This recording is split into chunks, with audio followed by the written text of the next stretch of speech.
સાક્ષાત રૂપે આવીને તમને કોઈ વાત ના કરે, જમ એટલી તમારી ભક્તિને રેણી ગેણી નહીં. માતાજીને બોલાવવા માટે, રૂબરૂ દર્શન કરવા માટે આખી જિંદગીની તપસ્યા કરો તો એ ઓછું પડે. જન્મો જન્મોની તપસ્યાનું કદાચ ફળ ભેગું થઈને આ જન્મમાં કદાચ મળ્યું હોય તો કદાચ તમારી આ જન્મની ભક્તિમાં તમને તમારી કુળદેવીના સાક્ષાત રૂબરૂ દર્શન થાય.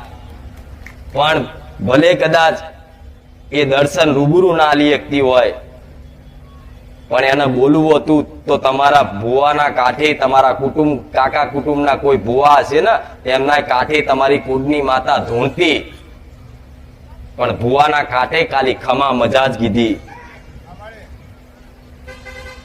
ખાલી ખમા મજા જ કીધી. કોઈ વાતનું સત્ય જ્ઞાન ના લ્યું. જેમ કે ભુવાઓને જ્ઞાન હતું નહીં ને એટલે જ્ઞાન વગરના ભુવા નકામા હું મેલડી આવું બોલું. માતા ધૂણ બરોબર છે, દરેક સાચું ધૂણવા વાળા હોય છે જગતમાં, કોઈ ખોટું ધૂણતું નહીં.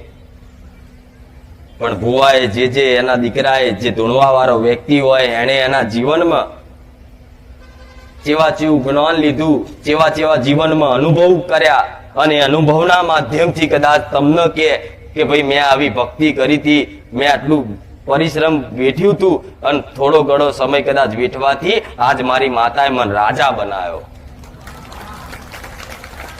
એવી રીતે મારા દીકરાએ મારી ભક્તિ કરી, દુઃખ વેઠ્યું, કષ્ટ પડ્યા, છતાંય કદાચ આજે તે આવી હળાહળ કળિયુગમાં આવા હજારો માણસો વચ્ચે હું મેલડી બેહાડતી હોય તો એના જ અનુભવના માધ્યમથી હું મેલડી કહું છું કે વિશ્વાસ રાખજો તમારી માતાઓ પર, શ્રદ્ધા રાખજો તમારા ઘરના દેવ ઉપર.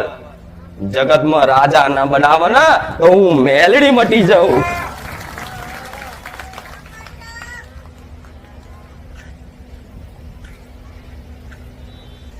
ભક્તિ કરશો તો કષ્ટી વેઠવી પડશે, ધીરજ રાખવી પડશે, અને જોડે જોડે શ્રદ્ધા અને વિશ્વાસ રાખવો પડશે. દરેક જોણ હશે, દરેક મંદિરોમાં લખ્યું હોય છે કે શ્રદ્ધા અને વિશ્વાસ. તો શ્રદ્ધા શું છે, વિશ્વાસ શું છે એ કોઈને ખબર નહીં. તમને બધાને શ્રદ્ધા છે ને તારે મારા પારે આયા છો. શ્રદ્ધા કોને કહેવાય? હું મેલડી સોલંકી પેઢીની માતા, બહુસરના ખાતાની ઉગતા પોરની મેલડી અહીં ગાદી પર સાક્ષાત બિરાજમાન છું. એવી તમારી મનથી કદાચ મન જોવો છો ને અને મનથી વિશ્વાસ, શ્રદ્ધા છે ને એનું નામ શ્રદ્ધા કહેવાય કે મેલડી સાક્ષાત છે. કે આવા કાળા કળિયુગ